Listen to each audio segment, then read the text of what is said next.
I found out that my patient was a really big Spider-Man fan. I said, "Would you like to meet Spider-Man? Like, how would you feel if Spider-Man was here?"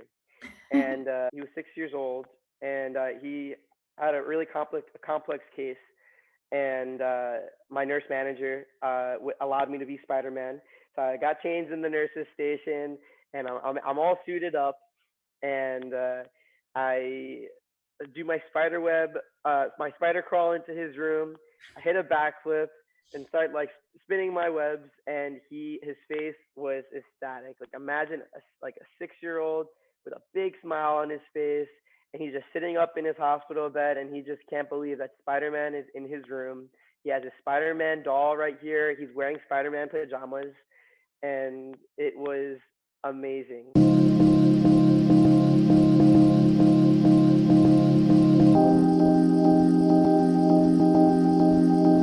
Hi, everyone. Welcome to MDF Instruments Crafting Wellness Podcast. Today, I am really excited to introduce you to a nurse. He also is an MSN. His name is Kash. He is Spider-Man. We have a lot to talk about. Thank you so much for having me on the podcast. I'm honored to be with an organization that has been in the industry since 1970s. Yeah, I'm Kash. I've been a pediatric nurse. I'm starting my career actually next month.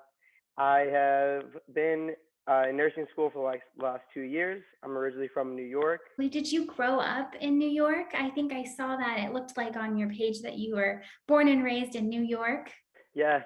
I was born in Queens and grew up in Long Island.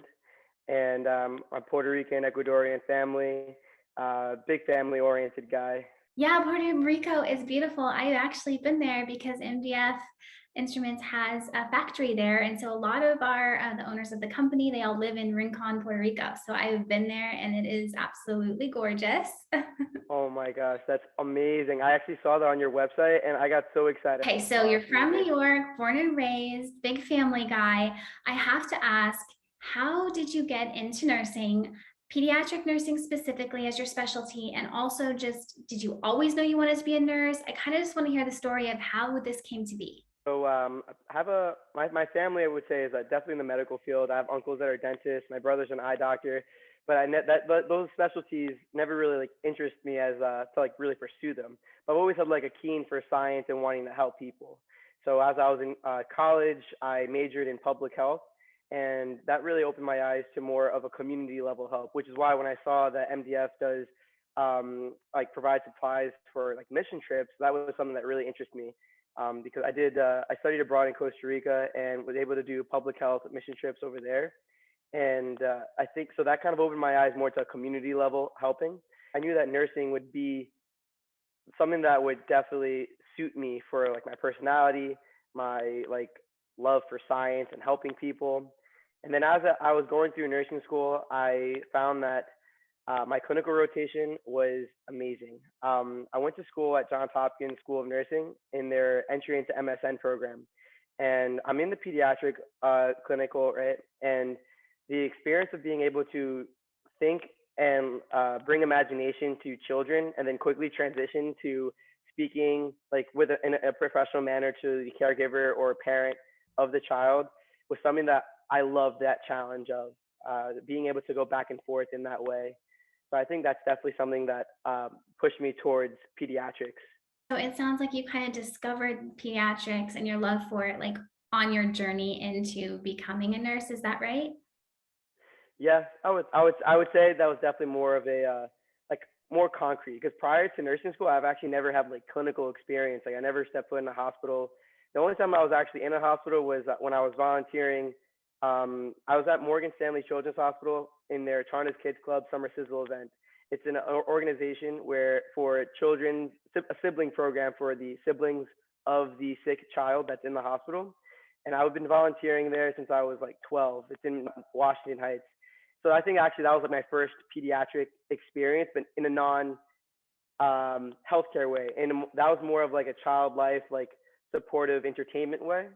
And that was actually probably the first time I felt like working with children was something that was interesting, but I didn't know how I was going to do it, whether it was medical school, nursing school.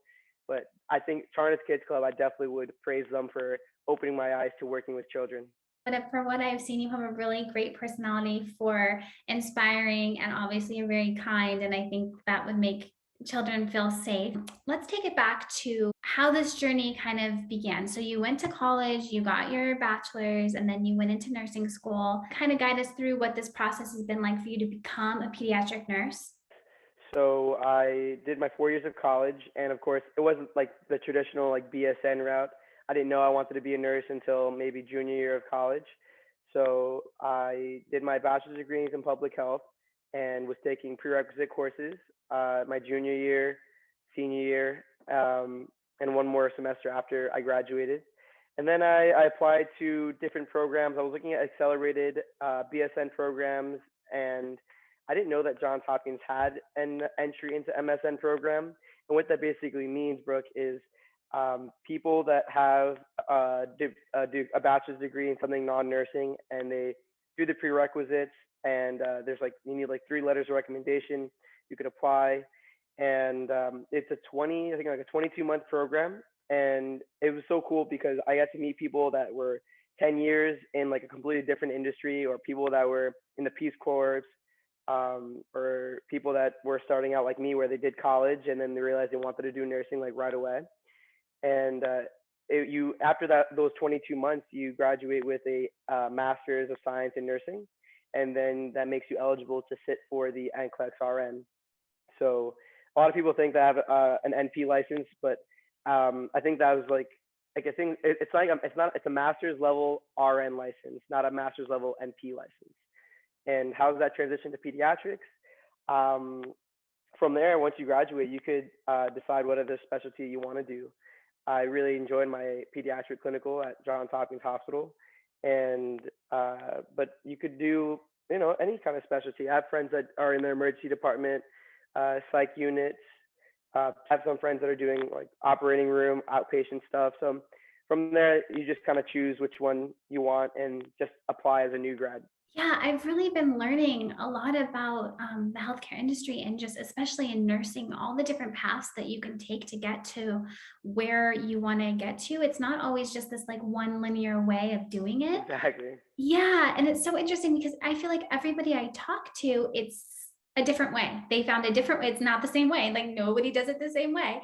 But it's Yeah. really that's really inspiring and it should inspire people who are listening who maybe think, "Oh man, I didn't study anything that had to do with this. Like how hard is it now for me to do this if they have an interest in it or if you're just even not sure it sounds like there's a lot of ways to get in and do your due diligence and figure it out but I love that you did community health and then you went in and got your MSN at John Hopkins Medical School but so I want to talk a little bit about the NCLEX because I know from some of your social media posts, I know that you had a little bit of a hiccups there. And I myself think you're so inspiring because I'm a big believer in persistence and perseverance because of things that I've been through in my life. I know that, you fall down 3 times, fall down 7 times, get up 8 kind of thing. And so I would love to just talk a little bit about what that journey was like for you, about how did you study for the NCLEX and how did you get through that process? Yes, so that was definitely not the most linear path. And that's actually something looking back on that I'm happy about because I feel that things happen for a reason. And so that path started where I graduated nursing school August of 2021. And I gave myself like a month to study for the board exam. And I ended up using like 4 different like NCLEX review courses before I actually passed. But how did that process go? So I remember after the first time I didn't pass in September of 2021, it's devastating. You kind of have like a setback. You may feel like you're not as equipped to continue, and especially when you see like your colleagues and your fellow classmates that you graduated with start passing, and it could sit with you differently. And I think that it really started becoming a mindset, Brooke, of everyone has their own journey, and this is just part of my testimony. I believe that failure is the mother of success, and that, as you said, the Rocky Balboa quote, I believe it was like fail time, not get knocked down 7, like get up 8. And it was definitely, in my case, it was get knocked down 3 times because I didn't pass 3 times, and then on my fourth attempt I passed. And I took it September 2021, November 2021, and then I moved from Maryland because I was living in Maryland after nursing school for a little bit, and moved back to New York, and then that like took paperwork to like get like my NCLEX like re-registered. So then I took it again in March 2022, and then I just passed it June 16th. So to anyone out there that is in there about to graduate nursing school, or they are studying for their NCLEX right now, or even they already did not pass on their first try, best advice I could give you is to give yourself the time to process what just happened, because it's your own self-talk is very important, especially when it comes to the NCLEX, because it's just you and the computer taking the exam. So step one, if you didn't pass, like take a week off, like regather yourself, go do something fun with your family, friends, and then when you come back to start studying, take a deep breath, focus on what you can control, and then keep moving forward. Because life is always going to throw you challenges. It's just how do we respond to those challenges in order to grow. So beautifully said. I think determination is the key here.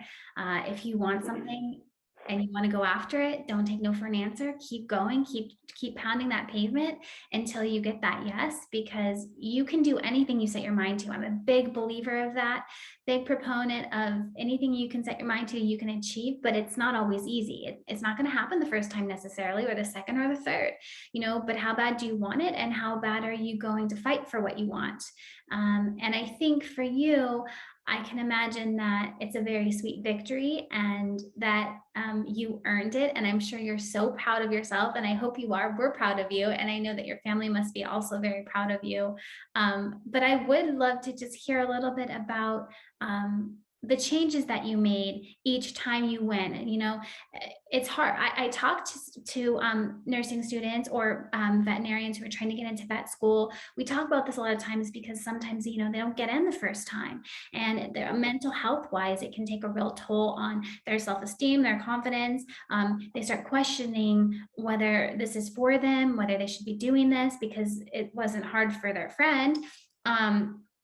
So I would just kind of love to hear what you were telling yourself, how you kind of got through that rejection, if you will, or redirection, as I know you like to say, in your life, and just to keep going, because I think sometimes people have a hard time finding that motivation when they keep getting a no. I think a lot of people would have given up. And I just want to hear how you didn't, why you didn't, and just to inspire other people to never give up on something that they want. So the journey was definitely, like I said, not linear. And what I did specifically for all these NCLEX test takers out here, I started off with UWorld and Mark Klemick. And then I think the first time around, it was just the nerves. It's a big exam. It's your first time taking it. So you don't know what to expect. For the second time, I was lacking content. Maybe I wasn't studying the right way, and it's all individual. What someone's performance like. It's just like in nursing school. The way you study in nursing school is not the same way someone else is going to study in nursing school. For me, the challenge was I'm a very social learner. So in nursing school, shout out to my study group. We would just go on Zoom and just like go through the content, study for the material, and that's how we just did it. Like it was like 3 or 4 people, and we just met on Zoom. But the NCLEX is very individualistic because everyone has their own timeline, whether there's a job that they need to study sooner for because they have that job lined up, or family or whatever. So studying for the NCLEX became like a very individual task for me, which was its own challenge in itself because I'm a very social learner. But ultimately, what was the difference? Because I've gotten this question before from friends. What was the difference from your first, second, third, all the way to your 4th time? And that is persistence and focusing on your form. My mentor, Mike Linares, he's the founder of Simple Nursing, which is an NCLEX review program. He told me to just keep on focusing on your form and then the result will come. I feel like that could be applied to a lot in life. You know, when you just focus on your process and your journey instead of the final destination, the destination is going to arise. So what does that look like? To speak logistics, um, you're focusing on, like, you start off by focusing on your top three weakest subjects. For me, that was like maternal health, mental health, and I think pharmacology. And you just keep on, like, you start there, and I did like 60 questions a day, 60 to 75 questions a day, and I would write down, like, there's a quote that goes, what is measured upon is improved upon. So I wrote down the times I was studying, whether, okay, I studied for from 2 p.m. to 3 p.m. and then I took a 15-minute break and I was back at it at 3:15 all the way to 4:30. And then I would like write down my net time. It ended up being like 5 to 6 hours of diligent studying per day, doing that 5 to 6 days a week, and I gave myself a month and a half to study after the third time to the fourth attempt. And I used Simple Nursing for content review, and I used UWorld for questions. And I think the name of the game is consistency and focusing on your form. That is probably the best advice I could give. I'll be very transparent. I was not that persistent after my second attempt, going into my third attempt. There was just some family emergencies that were happening, and I think I got a little cloudy in how much time and actual studying I was able to do due to those family emergencies. And as a result, I didn't pass the third time. But luckily, after between the third and fourth time was my time to, like, okay, I'm going to do this, and I'm just going to dedicate myself for the next month and a half. And I got a tutor. And I think that a mentor is always good because they could see your blind spots that you can't see. So um, definitely shout out to Simple Nursing for helping with that content. I really liked also Simple Nursing just because it was, like I said, a visual learner, social learner. So the video rationales and the mnemonics, memory tricks, and animations really helped with studying for the NCLEX. And the on the day of the exam, I think the day of the exam is definitely a mindset of just believing in your work and being confident that the preparation that you put in is going to show itself. And take deep breaths. You know, make sure you use your breaks, and keep a good head. It's basically really keeping a good head over your shoulders. Such great advice. Yeah, I know that NCLEX isn't easy. I had no idea it was 300 minutes long. That equates to what, 5 hours, I think? Mhm. Yes, Mhm. 5 hours. So, it's a lot of time. It's not an easy test to go through, to put yourself through. So again, congratulations. You earned it. You deserved it. We're so happy Thank for you. you. Thank you. I Thank you. know it's not an easy thing to do. For everyone listening and watching, I hope you find Cash inspiring in his journey with the NCLEX, because don't just give up one time, two times, three times. It doesn't matter how long it takes you. It really doesn't. I mean, we have time, and everybody's journey is different, and it's not going to look like the person next to you. And I always say, like, comparison is the thief of joy. So when I find myself doing that, where I'm like, oh, well, I'm not quite as far along, or I'm kind of lacking in this department, I really kind of say, like, eyes on my own paper. Everyone has their own journey, and that's the part of life that's fun, is the journey, because that makes you grow, that makes you learn. I'm sure that you're going to have a different appreciation for this now than you would have if you had just passed it right out the gate and it was just Exactly. easy, so it adds a little character to you, and it also proves to yourself, you prove to yourself, Cash, that no matter the obstacles, no matter how many no's you get, you have tenacity, you have perseverance, you're determined, and you're not going to take no for an answer. Now you know that for sure about yourself, because I have a feeling that if it took you 8 times, you would have done it 8 times. So that is a really good character quality, and that's the kind of quality that we need more of in this world. I think a lot of times with attention spans and things, it's easy to just be like, oh, that's too hard, I'm going to give up. But you prove that that if you don't give up and you keep going, then you can achieve your goals and your dreams. I really appreciate those words, those kind words. Thank you. Yes, it definitely does not come with its own challenges, and it can feel um, lonely at times, just because, like, with failure, there's always that setback. But I feel like your support system and your self-talk is really important. And like you said, I was determined to keep going. I did not come this far to do nursing school just to not pass the NCLEX and change my whole career. And I've heard stories of actually people doing that, and everyone has their own reasons. But I just knew that wasn't going to be my story. Listeners listening to this podcast right now, definitely keep going. The one quote, if you do fail, I like is fail early, fail often, fail forward. Fail early, fail often, fail forward. And I think that has been a theme in my life that I've been proud to say that like it led me to this position. I have to throw in one more quote there because I have one, and it's Yes, here, tell me. yeah, it's I'd rather be a failure at something I love than a success at something I hate.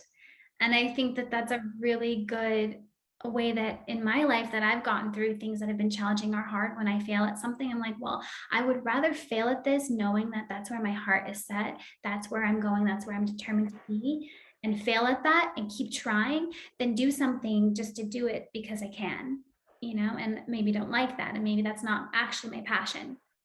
So yeah, I think just Great listening quote. to your heart, following your passion, and not taking no for an answer, I think is the big takeaway.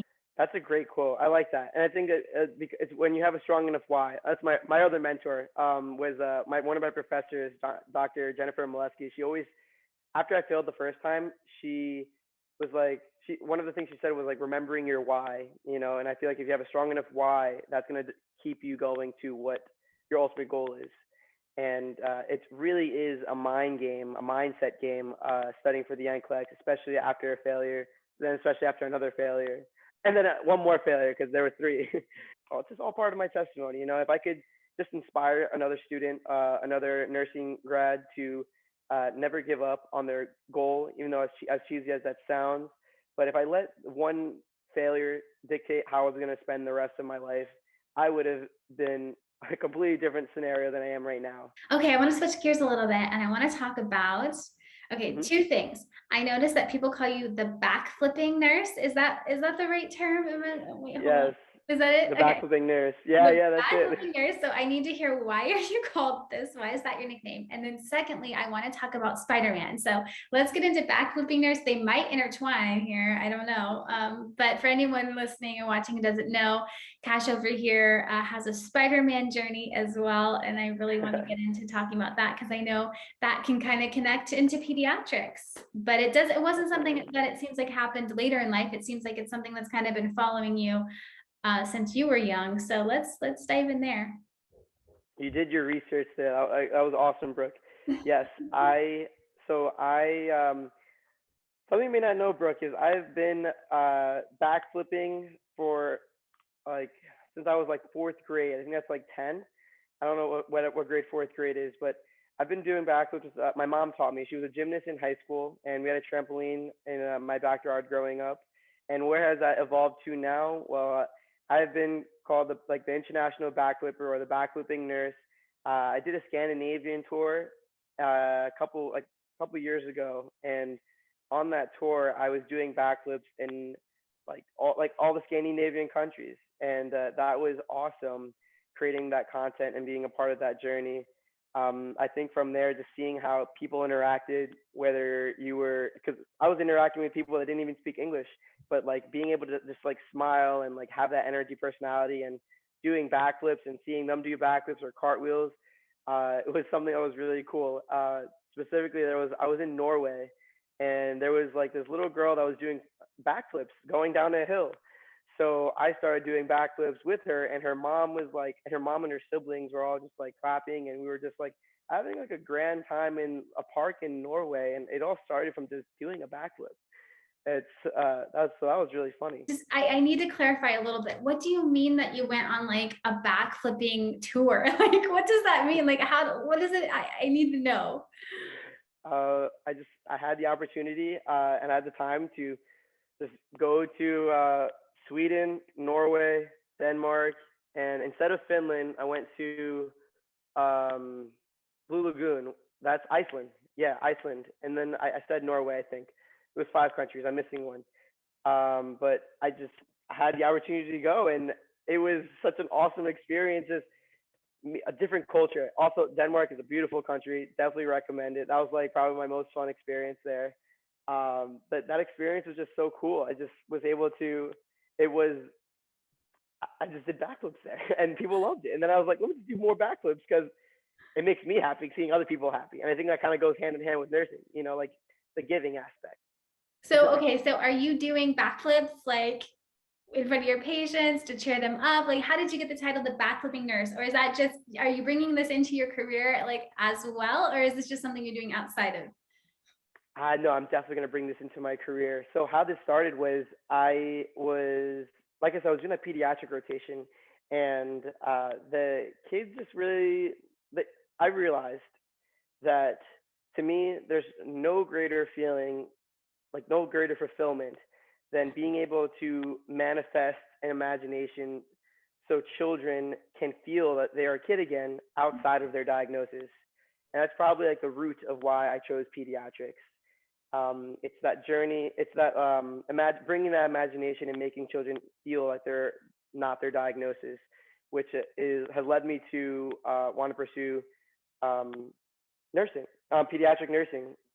My fifth semester practicum at Johns Hopkins was at Kennedy Krieger Institute. It's a rehabilitation hospital in Baltimore, Maryland, and there's a lot of one-on-one time that you get to have with your patients. And I had a patient that was a really big Spider-Man fan, and that was awesome. So when I found out, as like a student nurse Kash, when I found out that my patient was a really big Spider-Man fan, I said, "Would you like to meet Spider-Man? Like, how would you feel if Spider-Man was here?" And I really wanted it. Like, you're already laughing about it. Like, it was such an awesome experience. Uh, he was 6 years old, and he had a really complex case, and my nurse manager allowed me to be Spider-Man. So I got changed in the nurses station, and I'm all suited up, and I do my spider web, my spider crawl into his room.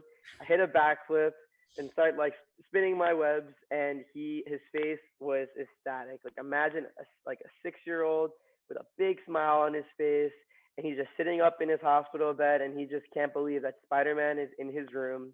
He has a Spider-Man doll right here. He's wearing Spider-Man pajamas, and it was amazing. And the staff also had a kick at it too. We started taking pictures in the nurses station, um, the staff and I, as Spider-Man.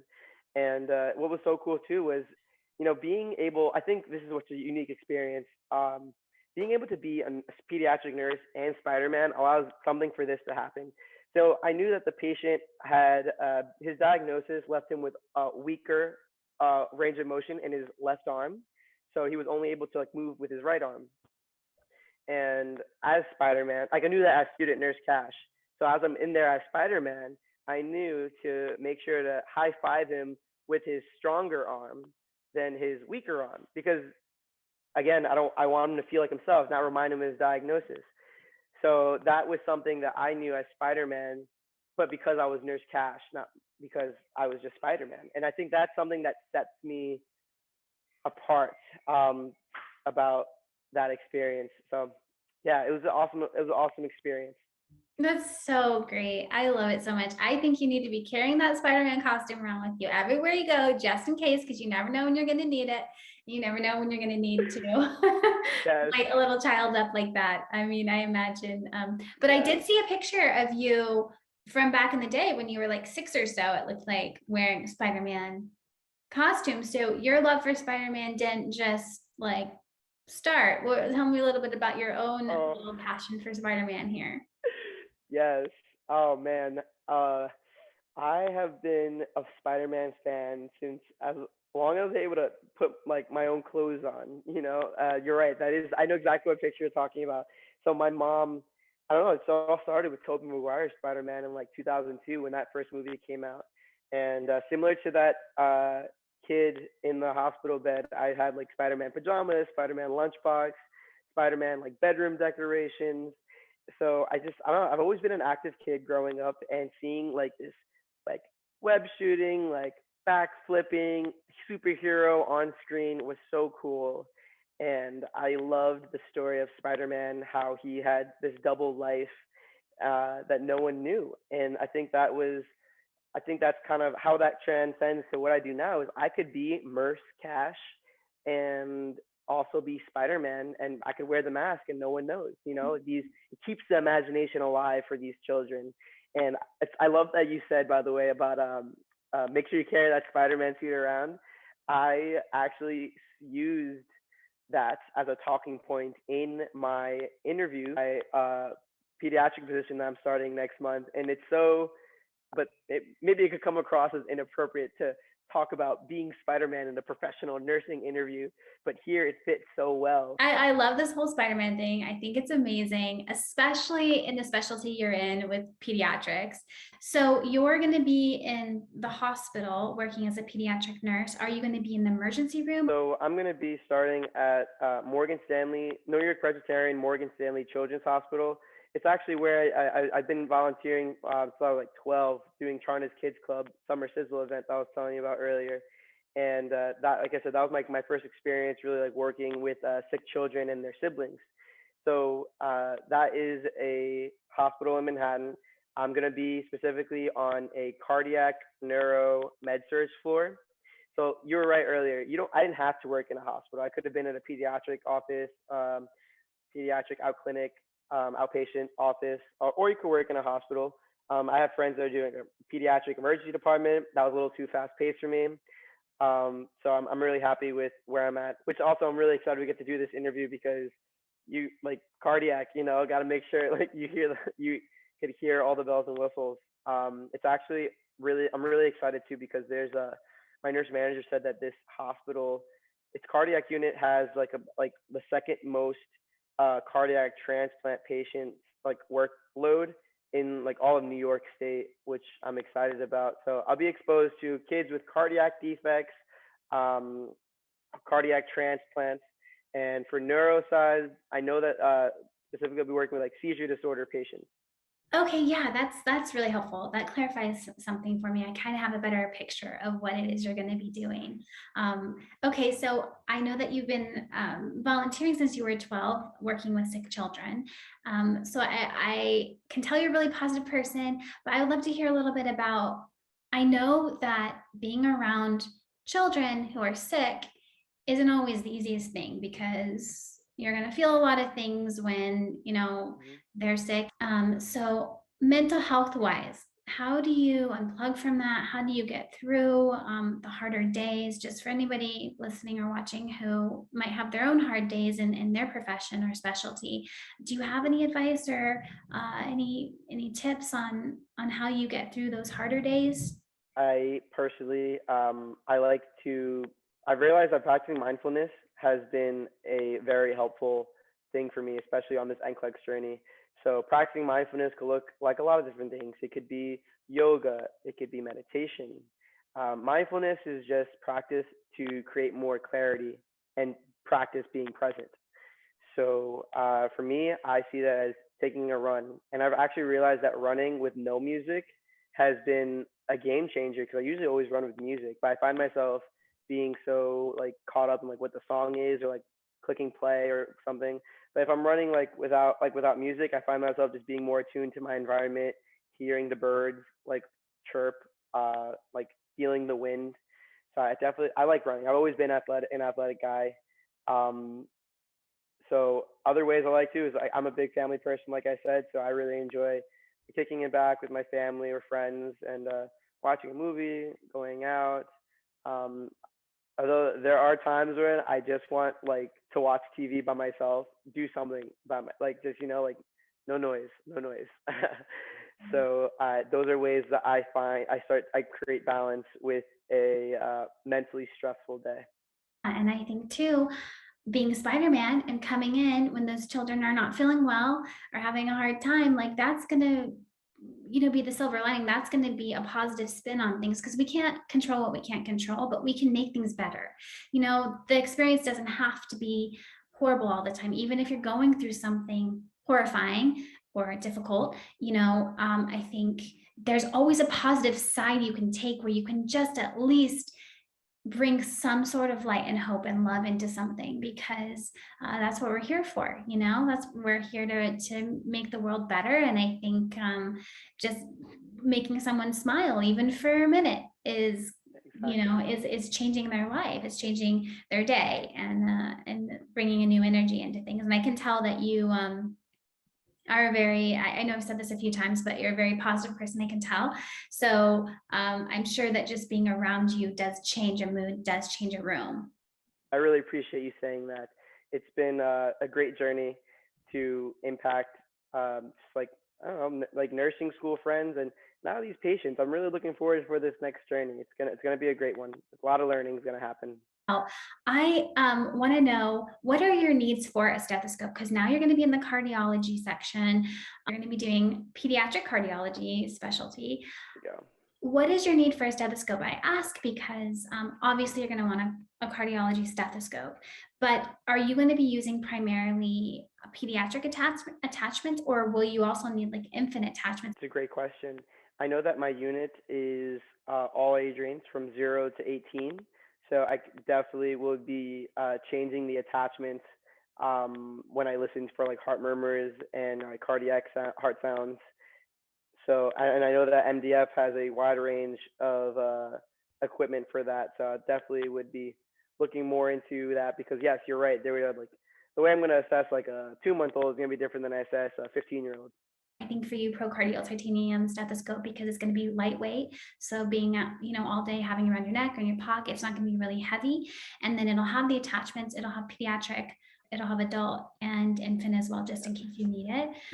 I know that nursing is predominantly a female field, but you're representing the males over there. I'd love to just kind of talk about what being a male nurse to you, the experience of it, what it means to you, and kind of just being able to represent the other side of a predominantly female field.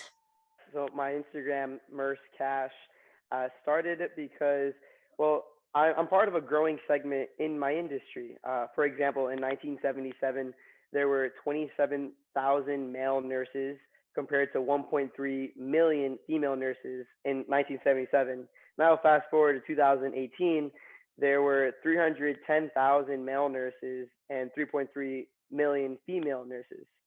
So in total, like as of 2018, it was like there's 3.6 million nurses in the United States, and 8.5% of them were male nurses. So, like you said, it is it's growing, but it's obviously predominantly female occupation.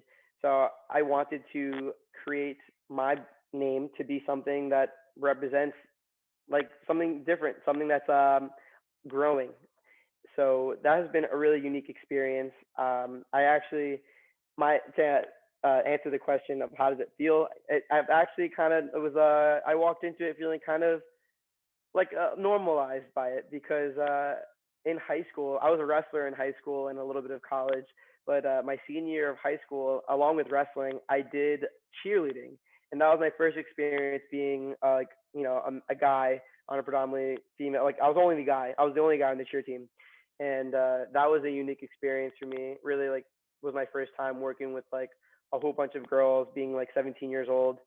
And how does that translate into nursing? I realized that there's work to be done, and creating a cohesive, cooperative environment, uh, and like just like working together, is creating a great positive atmosphere for being a nurse.